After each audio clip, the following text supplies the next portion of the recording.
먼저 정청래 당대표의 모두 발언이 있겠습니다. 지금 이 순간 대한민국 종합주가지수가 4,000을 넘었습니다. 예. 네.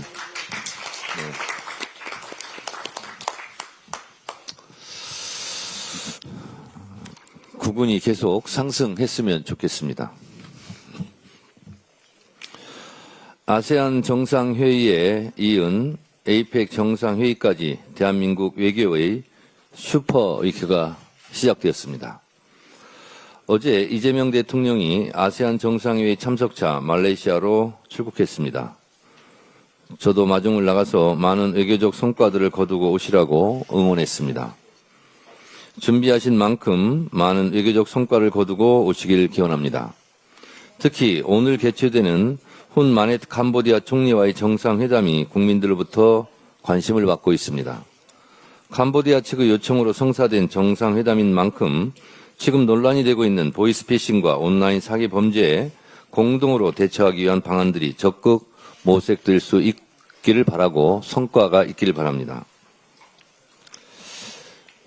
네이버에 외교를 검색해봤습니다. AI 브리핑은 이렇게 전하고 있었습니다.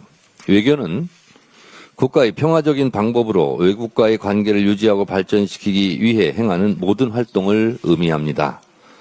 이는 정치적, 경제적, 문화적 측면에서 국가의 이익을 추구하는 다양한 방식과 전략을 포함합니다. 라고 되어 있습니다. 그렇습니다. 외교의 최종 목표는 국익 추구입니다. 국익을 위해서는 악마와도 손잡아야 한다고 김대중 전 대통령께서는 자주 말씀하셨습니다. 대한민국은 수출로 먹고 사는 나라입니다. 우리나라는 그 어느 나라보다도 대외 의존성이 높은 나라이고 그래서 외교가 그 어느 부문보다 중요합니다. 외교가 국운을 좌우합니다. 외교가 경제이고 외교가 국방입니다. 외교가 잘 돼야 경제도 살고 외교가 잘 돼야 우리 안보도 튼튼해집니다. 경주 에이펙 정상회의는 서로 간의 이해관계가 얽히고 설킨 국제정세 속에서 중재자의 역할을 적극적으로 해내는 대한민국의 역량이 빛을 발하는 계기가 될 것입니다. 29일부터 천년고도 경주에서 에이펙 정상회의와 최고경영자회의, CEO 서밋이 개최됩니다. 미국, 중국, 일본을 비롯해 21개국 회원국의 정상들이 함께할 예정인 가운데 젠슨 황, 엔비디아 CEO 등 글로벌 기업의 리더들도 1,700여 명이나 총출동하여 우리 기업들과의 협력 방안을 모색할 예정입니다. 이재명 대통령은 29일 CEO 서밋 개막식 특별 연사로 나서 대한민국의 지속 가능한 성장과 혁신 전략을 적극 제시할 계획입니다. 29일에는 미국 트럼프 대통령과의 정상회담을 앞두고 있고 11월 1일에는 중국 시진핑 국가주석과 정상회담이 있을 예정입니다. 무엇보다도 이번 에이펙 정상회의의 백미는 미국 트럼프 대통령과 중국 시진핑 국가주석이 6년여 만에 공백을 깨고 30일 정상회담을 준비하고 있다는 점입니다. 중국의 히토류 수출 제한과 미국의 대중 관세 100% 추가 부과를 둘러싼 긴장된 상황이 조금이라도 완화되는 계기가 될 수 있기를 희망합니다. 이를 통해 이번 경주 에이펙 정상회의가 국가 간 갈등을 해소하고 협력을 다지는 변곡점으로서 세계사에 기록될 수 있기를 희망합니다. 에이펙 정상회의 일정을 다 기억하기 어려울 정도로 정상회담들이 줄지어 열립니다. 세기 회담이라 일컬어지는 미중 정상회담도 한반도에서 열립니다. 트럼프 대통령과 김정은 국무위원장과의 만남도 실제 성사 여부와 관계없이 전 세계의 뜨거운 주요 관심사입니다. 꼭 만남이 이루어져서 한반도 평화에 큰 진전이 있기를 기대합니다. 전 세계도 이번 경주 에이펙에 주목하지만 우리 대한민국의 정치, 경제, 외교, 안보의 측면에서 역사적 사건이 될 것입니다. 이렇게 중요한 역사적인 2025 경주 에이펙 성공을 위하여 모든 국가적 역량을 집중할 때입니다. 외교의 최종 목표가 국익 추구인 만큼 국익에 여야가 따로 있을 수 없습니다.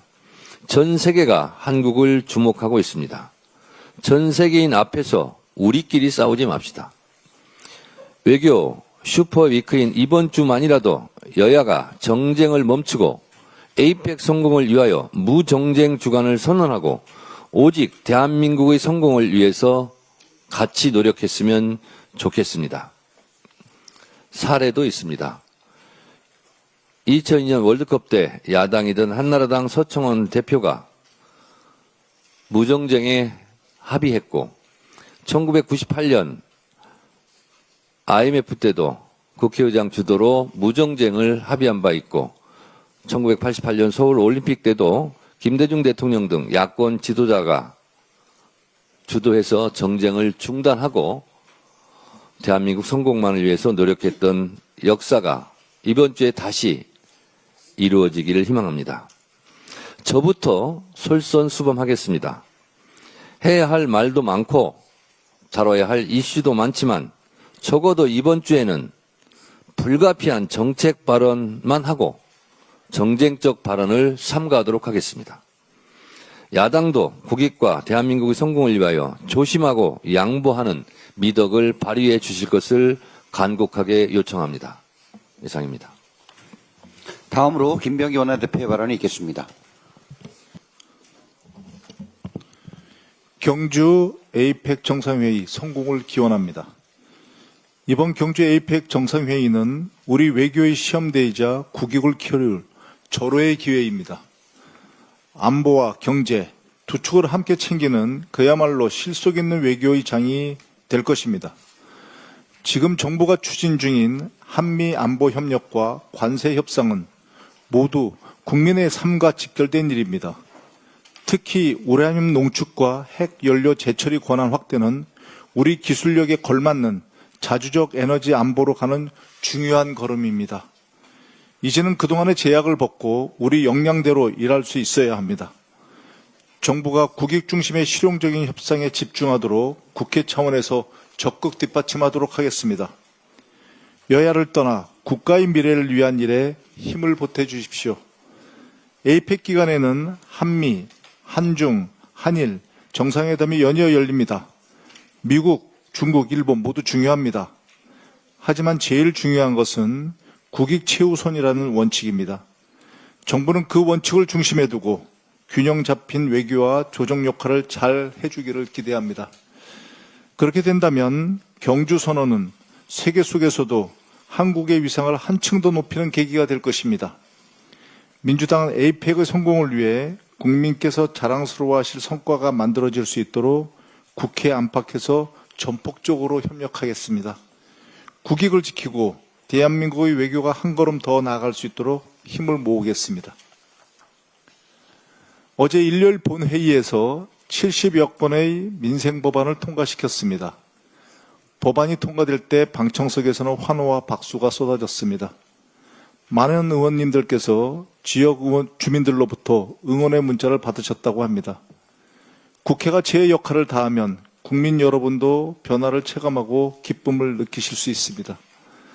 민주당은 국민의 고통과 눈물을 외면하지 않고 더 책임 있는 자세로 일하겠습니다. 아직 본회의에 올라가길 기다리는 민생개혁 법안이 수백 건이 남아 있습니다. 국민이 원하시고 여야가 동의하는 민생법안은 더 늦출 이유가 없습니다. 정쟁 때문에 민생과 경제가 발목 잡히는 일은 없어야 합니다. 앞으로도 민주당은 국민이 직접 체감할 수 있는 변화를 만들어 가겠습니다. 서민과 중산층의 부담을 줄이고 사회적 약자를 보호하는 법안을 최우선으로 처리하겠습니다. 일자리 창출, 경제 회복, 주거 안정, 교육, 보육 지원 등 국민의 삶과 직결된 정책에 모든 힘을 다하겠습니다. 민생 법안이 회의실에서 잠들지 않고 신속하게 처리될 수 있도록 하겠습니다. 국민의 삶을 넉넉하게 하고 미래에 대한 희망을 확실하게 느낄 수 있도록 민주당은 멈추지 않고 발로 뛰겠습니다. 이상입니다. 다음으로 전현희 최고위원의 발언이 있겠습니다. 대한민국의 국익이 걸린 정상외교 시간이 시작됩니다. 어제 아세안 정상회의를 시작으로 경주 에이펙 정상회의 그리고 미중일 간의 양자회담 등 굵직한 외교 이벤트가 연이어 이어집니다. 에이펙 기간 중에 동북아 평화의 터닝 포인트가 될 수 있는 제2의 북미 정상회담 가능성도 제기되고 있습니다. 북미 정상 간 대화가 이루어지기를 기대합니다. 쉴 틈 없이 국익 중심 실용 외교전을 펼치는 이재명 대통령의 발걸음에 모두 함께 힘을 모아야 합니다. 국익에는 여야가 없습니다. 국익 앞에서는 오직 하나의 국회만 있을 뿐입니다. 이번 에이펙 기간만큼은 여야가 정쟁을 멈추고 협력하는 시간이 되기를 기대합니다. 국민주권정부 출범 5달 만에 사상 첫 코스피 4천 고지를 돌파했습니다. 네, 지금 4,017입니다. 코리아 디스카운트를 해소하고 코리아 프리미엄을 실현하겠다는 이재명 대통령이 국민과 함께 일구어낸 성과입니다. 코스피 4천은 끝이 아닌 시작입니다.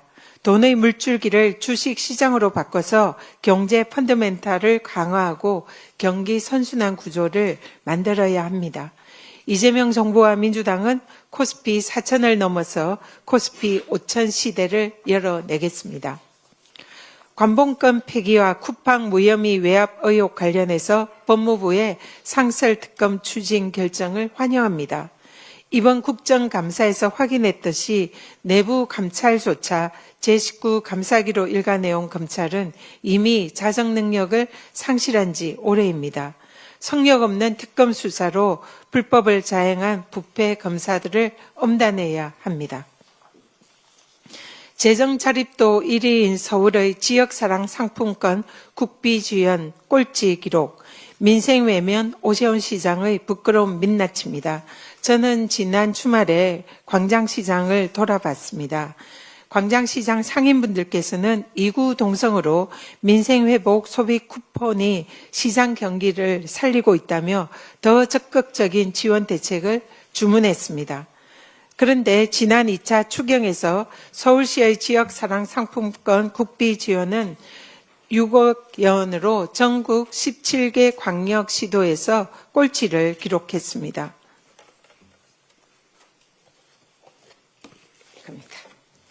서울이 6억 2,900인데요. 부산이 643억, 광주가 533억, 대구가 235억, 경기도 72억 1,700만 원입니다.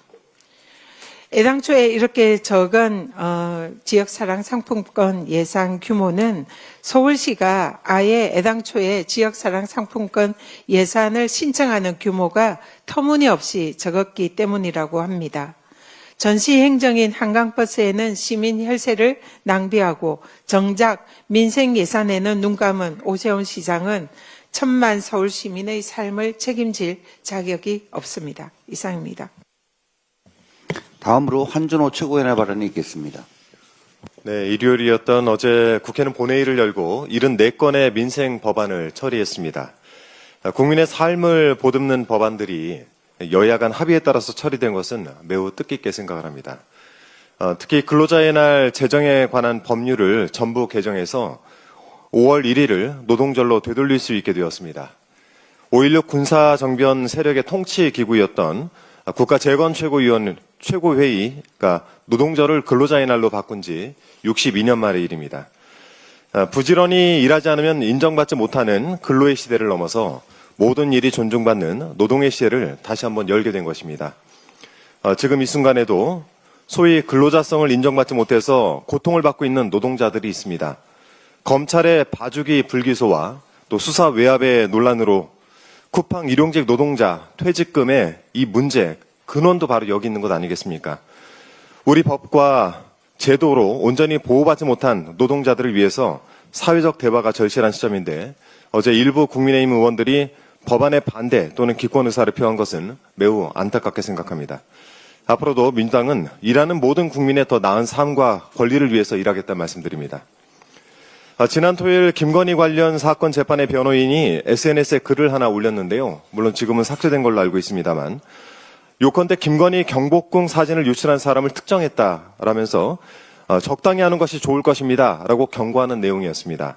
심지어 업무상 입수한 사진을 유포하는 것이 어떤 법적 결과를 가져올지 생각해보라 라고 하면서 법적 책임을 운운하며 겁을 주기도 했습니다. 적당히 하라. 이 말을 들어야 할 사람은 제보자가 아니라 김건희입니다. 경복궁 휴궁일에 경회로 2층에 올라가서 짝다리를 짚은 사진, 이걸 보고도 김건희를 호위하겠다고 나서고 싶습니까? 경복궁 근정전에 들어가서 용상에 앉아보고 잠겨있던 건청궁을 기어이 열어서 구경을 하고 종묘에서는 차담을 하면서 우리 문화재를 사적으로 유행했던 김건희. 김건희야말로 적당히 했어야죠. 어좌, 즉 왕의 자리에까지 올라봤으니 아직도 세상이 자기 발 아래 있는 줄 착각을 하는 모양입니다. 그러나 현실은 이마저도 수사 대상입니다. 김건희 특검이 문화재 사적 유용 의혹과 관련해서 문체부 규조실장을 소환할 방침이라고 알려졌습니다. 김건희 본인도 이 사안과 관련해서 수사를 받게 되겠죠. 어떤 업무도 맡겨지지 않았던 김건희가 적당히 하지 않은 것이 어떤 법적 결과를 가져올지 김건희 본인과 변호인이 더 잘 생각해 봐야 될 것입니다. 그리고 당신들 만행에 대해서 진실의 목소리를 내는 국민을 향한 겁박도 적당히 해야 할 것입니다. 이상입니다. 다음으로 김병주 최고위원의 발언이 있겠습니다. 경주 에이펙 정상회의가